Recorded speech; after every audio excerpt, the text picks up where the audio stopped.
Président de la République Félix Antoine Tshisekedi Tshilombo azwami bongo na Maputo na capitale ya Mozambique et sikawapi ako participer na sommet extraordinaire ya SADC. Lelo na Kinshasa population kinoise ayoki souffrance oyo nanu ayokate pour la difficulté à transport oyo ezalaki mokona lelo na tongo suite ya ba mesure oyo ezali renforcer na gouverneur Jean-Tini Ngobila kolobaki ba réduire nombre ya ba passagers na ba taxi bus na ba taxi moto pe na ba taxi ketch donc epesaki pasi mokolo ya lelo patenge oyo ebetami makolo sadi oyo kaka ligne 11 ba congolais bayoki pasi pe mawa balobi lelo na micro na biso ya kani be bokolanda yango na édition ya mokolo ya lelo. Côté le dossier à 500 du PSNG, le bureau de l'Assemblée nationale va justifier yango na communiqué moko oyo ezalaki diffusé uta mokolo ya lobby bokolanda pe yango na édition mokolo ya lelo. Ezali quelques sujets autres développés na édition ya mokolo ya lelo KNB News, première chaîne d'information en continu na Lingala, édition ya mercredi 23 juin 2021 au Wapi. C'est un plaisir de vous présenter bino yango avec un partenaire idéologie mais boyebika kandenge ezalaka d'une manière très professionnelle pe na souhaiter bino bolandi malamu. Mbote na biso, 3 officiers ya forces armées ya République démocratique du Congo bakangami mokona lelo pona augmentation frauduleuse ya effectif ya ba militaire na kati ya armée oyo bazali engagé na front auditorat supérieur après la cour militaire ya Iturinde apesi nouvelle oyo pe bazali déjà kokangama po bakoma kolekisa nombre ya ba soda tango mbongo ezali kokende oya likolo wana bango bazali ko partager nanu misatu de bakangami metebike liste ezali mulai tokozongela yango na ba édition na biso ya mikolo ezali ko ya kasi kaka ndenge na lobaki na ebandeli ya édition oyo président de la République Félix Antoine Tshisekedi Tshilombo uta lobi na pokwa akitaki na Maputo capitale ya Zambie pour ko participer na sommet extraordinaire ya SADC. Awa merveille mobende après sur les détails. Na 2 semaines à Saline mission sécuritaire na Nord Kivu pays Ituri.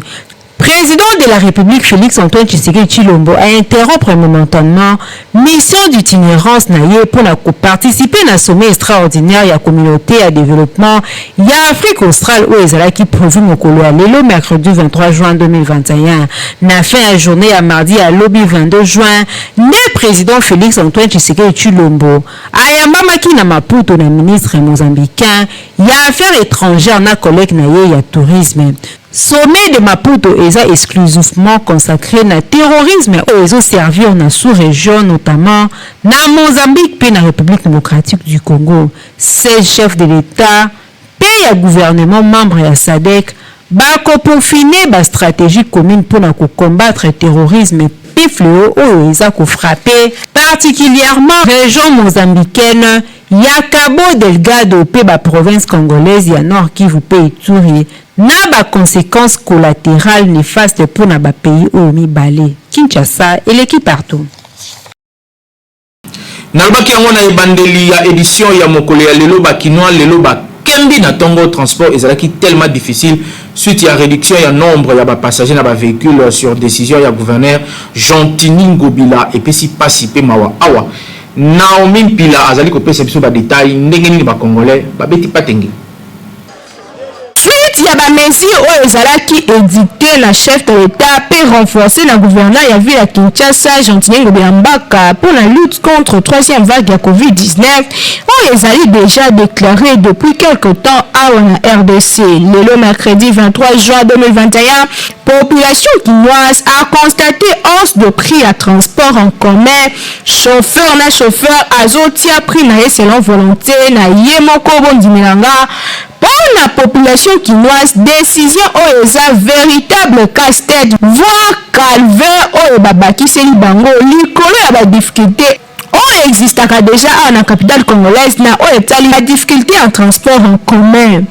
na Carrefour ya Kinshasa na tongo lelo bakina batondaki ebele sans moyen de déplacement, ba élèves, ba étudiants, ba fonctionnaires, ba travailleurs, atako ba maraîchers, bango nyonso bazalaki na balabala koluka ndenge nini ko se déplacer. Misusu kutu baponaki moyen le plus facile, c'est-à-dire un pas ligne 11 marche de santé forcée.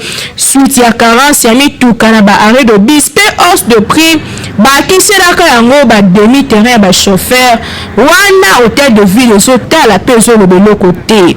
Population kinoise eleli makasi po bayokomi lokolo lelo makasi solo esengeli komibatela na maladie ya coronavirus oyo ezali déjà 3e vague nango eyokani a na ville province ya Kinshasa pe ezali koboma.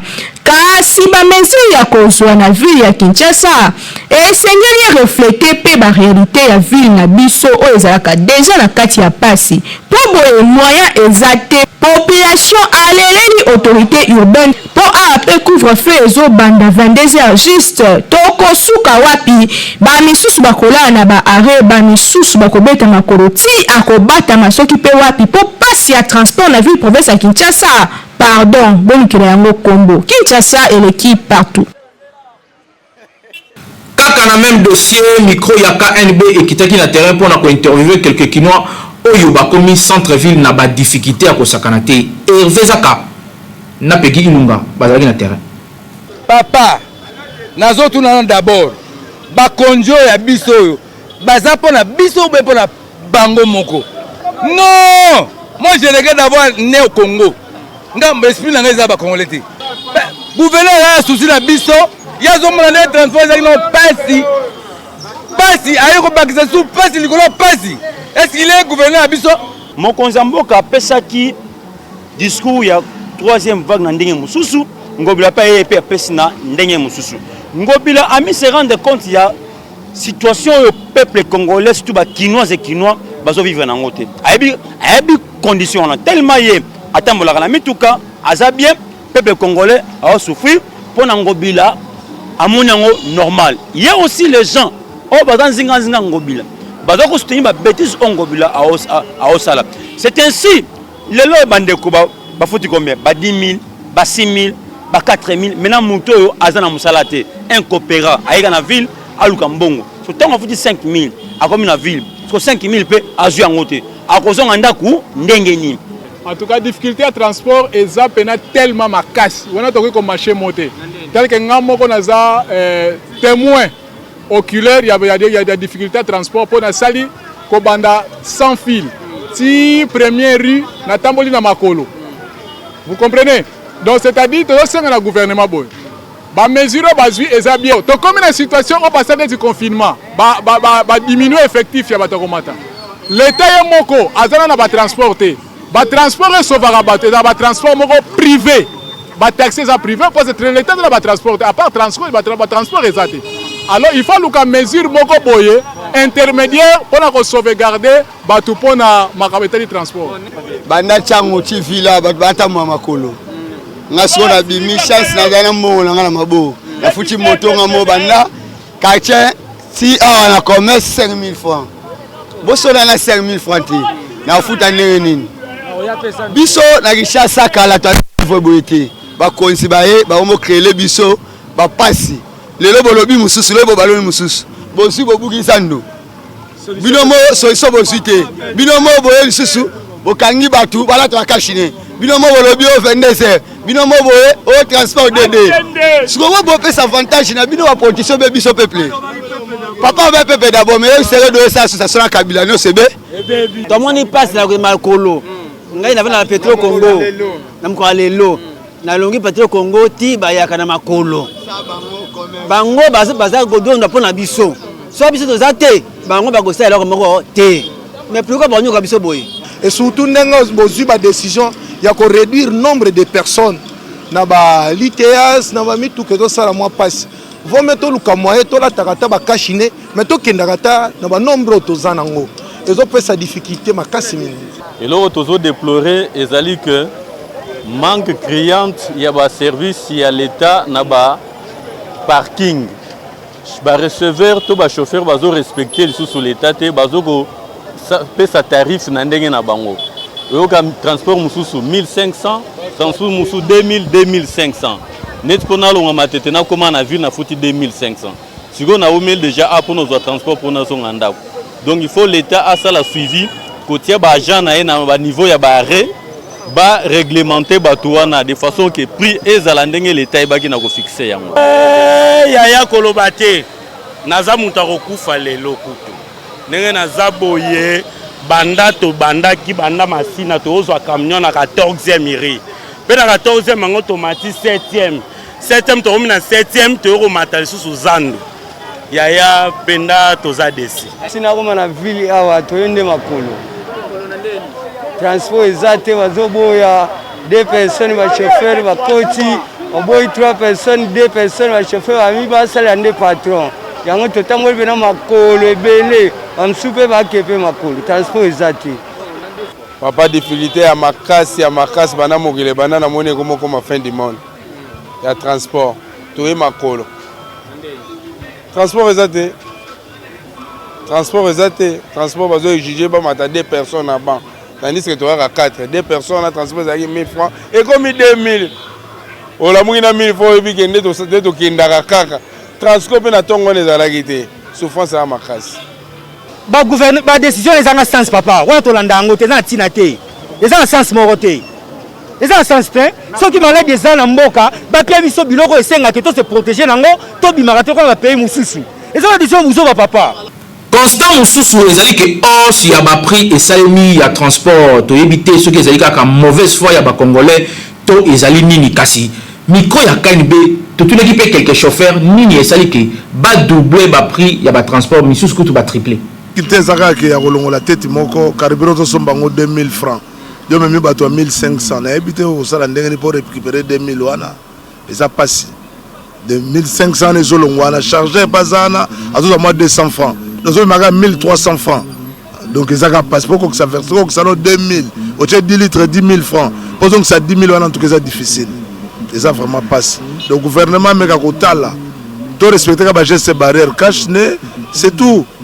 Oh, tu as deux, tu as mon quoi, ils ont passé. La difficulté, c'est que tu sur la lobby, le patron a vu ça, il y a des cameaux qui ont versement. Il y a des bangotés.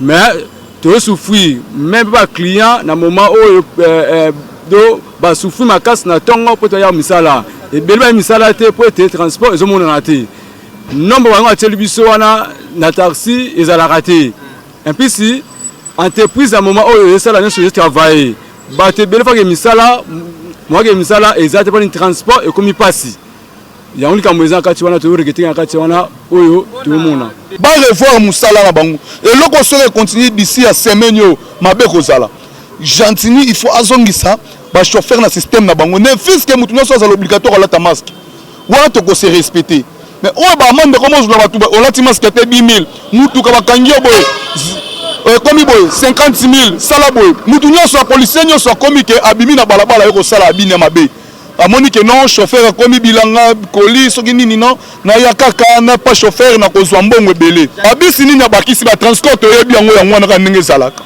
soki biso lelo ba transport comme to bito bimisami to na balabala te to tiango na transport au moment na transport o résister tembele na balabala parce que biso sala 24 heures sur 24 heures transport c'est comme 19 heures 20 heures na circulation au monde sous tesili mais ala ki sabi so mituko ya sombi o ya yemo hôtel de ville atia na balabala pona ko aider batu na balabala nde ba souffrir décision ya zui solution la sengye azongisa système de zalaki 4 mais base qui est obligatoire ezala yo conducteur ezala yo kilio matina ka mutuka système ya masque c'est protéger système wana nde malamu o ya zui na solution te yoko niso kangi baba kangi ba hotel nde ko one ko yate mais tozo tambola tozo sola air nyoso na bandako tozo lola na bana na basi na biso papa bango nyoso bazana nzela oye autorisation la police na ba mususu tozo mona ba unité belé etikali ka to mona ba croix rouge na nzela bando déranger biso parce que tozo mona ba service nyoso la police mais soko yebisi bango kuluna kuna ba ko kendete soko yebisi bango problème kuna ba ko yate mais yebisi bango kaka ba chauffeur na balabala o mona unité nyoso la police rozalana na balabala okomona ke non bayeli kaka ba chauffeur musala oyo bazokoyela biso babongisa musala biloko ekreaka baproblème na balabala. Toa na difficulté ebele par rapport ya mesure oyo bazwi epa Gentini Ngobila bien que alobi ke azolinga mpo maladi esila me tomoni ke azobakisa maladi kolwa maladi. Pourquoi? Parce que bato bana mbongo te biso mpo tomia mutu moko eya pasi fo tomatisa bapris ebele bana mbongo te fo eska ya 1000 francs totie ba 1500 ba 2000 mais population akemba tosengi na bango oyo bazosala bazoluka nde soulèvement populaire esalema parce que kuna na tiango touti déjà mobulu esalema makasi bazobotela bato biloko na maboko epa bato bakemba balongola mesure parce que soki omoni façon bazoyela 207 baloba na biso ke corona soki osimbi eloko etikali wana mais façon bazosia bapoignere ba 207 est-ce que kotikala kuna te? En tout cas, tolingi mesure qui t'a pour population na passe. Attends ce toi na passe. Na dossier il y a 500 jeeps aux allez ça la polémique avant la Kinshasa pour na députés nationaux. Bureau, il y a Assemblée nationale na président Yango Christophe Mbosso Kodi Mponga basali communiquer moko pour na ko éclairer opinion sur dossier oyo. La communication moko oyo esalemaki na presse moko ya mardi 22 juin 2021, rapporteur ya Assemblée nationale Joseph Lembi Libula na combo ya Assemblée nationale apportaki ba éclaircissement concernant octroi ya ba véhicule ba jeep oyo na ba députés nationaux oyo ezali kosala polémique na opinion nationale politique et sociale. Bureau ya chambre basse ya parlement est confirmé effectivement demande au salemaki à 500 jeep peut préciser que geste yango ezali prestation sociale ya ba députés nationaux oyo esalemaka na ba législature nyonso eloko moko te ya inégal to pe ya immoral ezali na kati wana apesaki ba précision na ye na 5 points. Bureau Assemblée nationale et confirmaki commande wana oyo esalemaki ya ba jeep marque Hyundai pe esalemaki na respect ya ba norme ndenge esalemaka toujours na Assemblée nationale. Commande wana efutami na banque moko privé na base ya accord entre banque pe Assemblée nationale. Ba jeep oyo commandé na bureau Assemblée nationale olenge esalemaka na chaque législature ekopesama par crédit na honorable député na boya bakisaki ke institution nyonso ezali na ba pratique na yango pe Assemblée nationale ezali na pratique na yango esalaka mpona kosunga ba députés nationaux base déplacer. Yango ezali moko ya babitidi ya Assemblée nationale oyo esalaka que parlementaire nyonso azwa moyen de transport na ye mpona kose déplacer. Atalisaki souke Assemblée nationale est renouvelée 90% pendant des législatures oyo euti koleka ba honorable députés nationaux oyo bakendaka ntango nyonso na plénière na commission na moto to pe na taxi. Assemblée nationale enregistraki ba accident mingi na yango basalaki demande ya ba jeep oyo mpona kofacilite ba élus nationaux bazala protéger contre ba accident ya ndenge na ndenge. Na boye atalisaki ke yango ezali nango don ya chef de l'état te ezali pe mpona badepute kaka ya nyonso sacré te ezali 500 jeep donc député nyonso national akozwa jeep na ye par crédit pe bakolongola mbongo na baemolimo na ye selon ndenge bayokanaki na banque. Kasi na ngambo na bango jeunesse kabiliste dénoncer corruption à ciel ouvert na contexte ya misère ya peuple congolais wapi badepute bazali kosombela bango 500 jeep alors que population congolaise ezali konyokwama. Na boye basili na badepute nationaux nyonso ya FCC baboya catégoriquement kozwa bajip oyo au nom ya misère ya peuple congolais. Na boye jeunesse kabiliste exprimer profonde indignation na bango face ya pratique oyo bango babengi ezali ata démocratique mukiete pe ezali kosunga peuple congolais te pendant que peuple azongela nzala COVID-19 eza na mboka oyo gouvernement emoni selon bango ekende kosombela badepute mituka. Na boye dénoncer pe basengi na justice PGF enquêter sur provenance ya fonds oyo basombeli badepute 500 jeep yango bango batelemi pe s'indigner makasi komona population na souffrance kasi na Assemblée nationale fête eza kuna po chaque député akozwa jeep na ye d'ici là. Kinshasa eleki partout.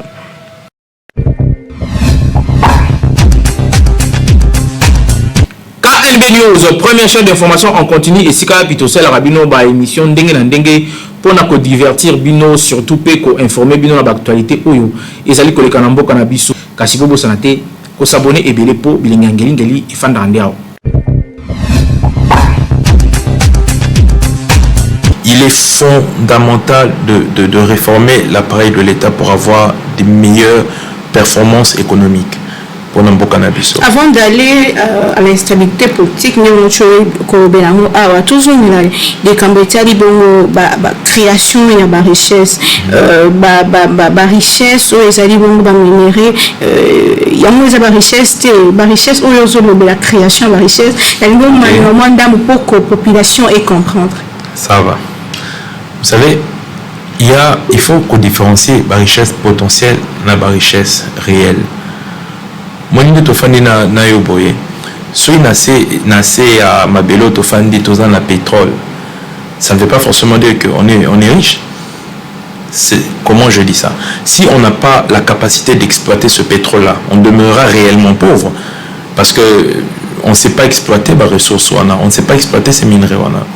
On peut parler de richesse potentielle, on peut dire que non, vous êtes potentiellement riche parce que vous avez mais en économie, ce qui fait la richesse réelle, c'est celle que vous êtes capable de produire, celle que vous êtes capable de transformer. Vous voyez, celle que vous êtes capable de transformer, ça peut permettre de répondre à vos besoins. Alors on est en déchet, on est capable de rien transformer. Non, on transforme, mais pas suffisamment. Okay. Du moins, pas comme on devait transformer. Parce qu'en termes de potentiel, de richesse potentielle, tout ça, on a tout. Mais en termes réels, on ne transforme pas cette richesse. Vous voyez, récemment, statistique à l'organisme international, je crois, je ne veux pas m'hazarder sur le nom de l'organisme parce que je ne l'ai pas en mémoire, mais on parlait de la malnutrition dans notre pays. On dit qu'il y a plus de entre 30 et 40%, si je m'abuse, des enfants qui sont malnutris. Vous imaginez le Congo en termes de potentiel agricole. On peut nourrir l'Afrique et même le monde. Mais vous vous rendez compte, dans un pays où vous avez un problème de malnutrition, vous comprenez que la richesse, c'est celle qu'on sait transformer. Ce n'est pas celle que les a potentiel.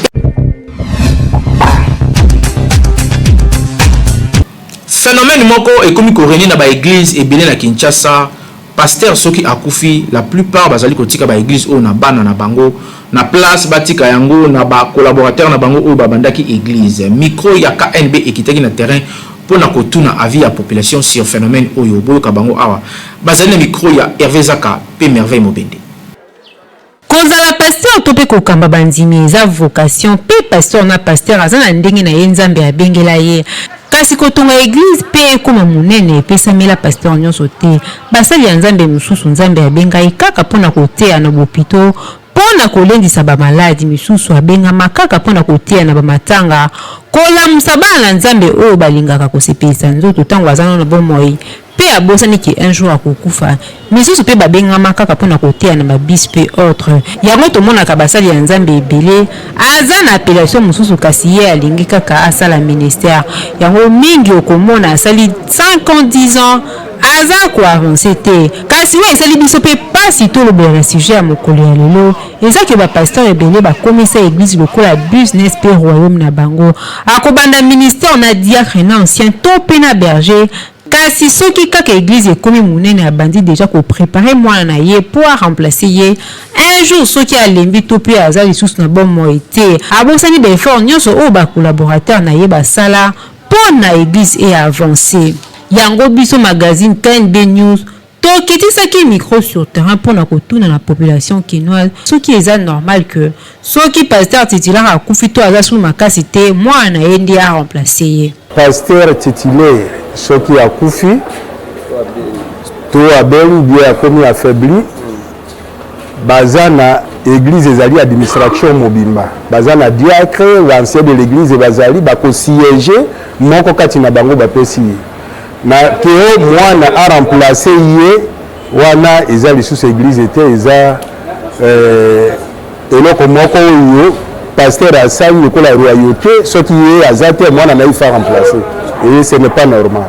Papa ngai makambo wana nazomona yango eza mwa lushe nazosepela likambo yango te pourquoi parce que nzambe abengaka biso ntango asalinga appel abengi nga nasalela ye ya teke abengi bana na ngai abengi nga nasalela ye alors na kati église eza na programme mobimba ezali wana pasteur titulaire azali pasteur adjoint azali pasteur mosusu mpe bazali alors soki pasteur bien alembi ye pasteur akufi ebongo pasteur adjoint mosala na ye nini directement faut y remplacer mais comment expliquer yo ke nokobenga mwana yo c'est que wana eza sous et comme l'église ya famille lengo bake et comme nanga royaume Congo donc yo so okufi na yo allez mwana yo faut a remplacer papa ezala te ezo sala mawana et comme nzoto eza sumusumi eza susu molimo te jamais à côté ozwango te parce que basali bazali tout autour na ye aza na batu bazaki kokamba église akoki kosala mosala église ye moko te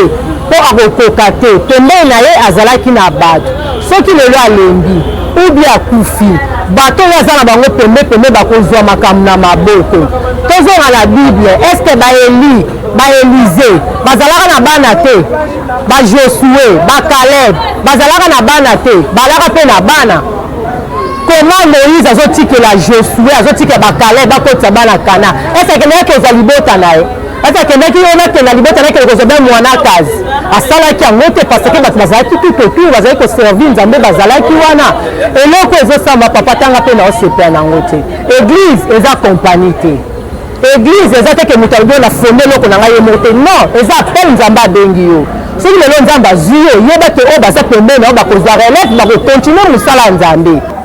Appel est authentique, c'est l'homme de Dieu qui a reçu l'appel dans Zélanzam. De Dieu appelle ses serviteurs. Appelle ses messages. Dans le message, on a accomplir mission aux ambassades. Mais derrière, il y a un appel à battre. De même, Moïse, Azakina Baron, Azakina Josué, Azakina Batebele. Mais pendant que nous avons un objectif biologique à un ministère, oui, et seulement. Pourquoi on dit oui? On dit oui parce que tant que papa fait un message, à une révélation, à Dieu l'église est raté. Parce que la communauté est ébélée. Il y a la communauté où les hommes ont béni et apprécié le message que fait l'église, que c'est le combo église telle. Alors, il est en train d'obéir selon la voie de l'Éternel. Alors, ce qui a beau na bana biologique na bana zokamba bango faza bana kala ya mulimu par là Dieu peut lui parler habiter et c'est kias na moni ko lembi mingi pesa ba ordre na famille na yo to pe na bato zokamba po yo olembi olokufa na retirer yo alors mutu moko asa nini a remplacer yo mais ce qui nzamba dit que non na bana na yo choisir moi na moko c'est possible à choisir mwana par là mwana za kwa mwana biologique te maza mwana oyo ya molimo basali ya nzambe église za royaume te poti que la mwana yo a succéder na trône to pe akamba ata aza na ye capable te toyebi ke kolakisa bana nzela ya nzambe eza malamu kasi eza obligatoire te ke mwana yo ndi atikala kokamba tikela mutu oyo omoni ki aza na appel pe aza na vision na yo ndi akamba alors ese esika ya badésordre te pasteur keba koya kotika baconflit pe koyimayima na kati ya etonga eza malamu te. Kinshasa eleki partout.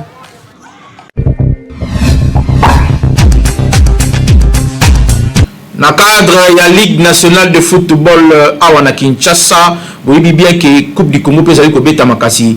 Côté ya Lina Foot esengeli boyeba ke équipe ya Bazano a gagné ki bongo, équipe ya Lubumbashi Sport na score ya 3-0. Voilà un reportage. Jeune sportive, il y a un groupe Bazano s'imposa qui devant formation il y a Lubumbashi Sport après-midi il y a lobby mardi 22 juin 2021 na score il y a 3-0 ils allaient qui na match retour il y a championnat national il y a football Otobenga Lina Foot Ligue 1 ils allaient qui disputé mokolo ya lobby na stade Mazembe na commune ya Kamalondo na Lubumbashi ba poulain ya coach Raoul ya Mutufila Bafongola qui score juste dans 25e minute il y a jeu ils allaient qui bongo sur penalty ou ils allaient qui converti na Cyril Moutoile avant que qui moi aya ko marqué deuxième but na ye na 73e minute na passe moko décisive il y a Jassa Pelu Bamba Buzitu aya qui ko conclure au fait na ko inscrire troisième but na bango juste kaka na barre de jeu na succès oyo groupe Bazano a gardé espoir ya ko se maintenir pe ko grimper na 13e place avec 29 points na 29 matchs oyo ici a beti déjà, tandis que Lubumbashi Sport oyo déjà azali relégué, c'est-à-dire oyo aussi a Kiti azali ko clôturer classement oyo na 16e place na kati ya classement pe azali bongo na 19 points. Na match aller Lubumbashi Sport ye a s'imposer ki liboso ya groupe Bazano na score ya 2-1. Kinshasa et l'équipe partout. Nazalaki na plaisir ya koyeba ki bozalaki ebele wana liboso ya poste téléviseur na bino pona kolanda KNB News, première chaîne d'information en continu na lingala esika pitosela rabino musala na ndenge ya kitoko pe na ndenge ya professionnalisme. Édition ya mokolo ya lelo ezalaki bongo kokumbama na Naomi Mpila pe azalaki secondé na merveille mobende kasika ndenge boyebi na caméra oyo liboso boye pegi ilunga pe awa boye evezaka double poumon boyebi exercice oyo nebike bolingango mingi so na sala ngote mingi bokoso benga bosolo ba pona nini obeti biso idéologie wana te mutasala kango komona yi papa Timothée Kaimbe na régie pe boyebi ke rédaction ba warrior ezali ko continuer ko sala musala ki toko na impact pe idéologie sous l'impulsion toujours pe coordination ya Yemoko Grand Lion ya communication Jimmy Mukendi awuti Paris azali bongo na Kinshasa awa tout frère pona ko sala bino musala ki toko kaka ndenge bolingaka Kinshasa l'équipe partout, oui. Magazine,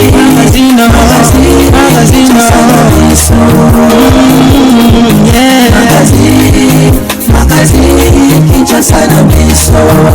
Réalité ya banaki, réalité ya banaki, réalité ya banaki no.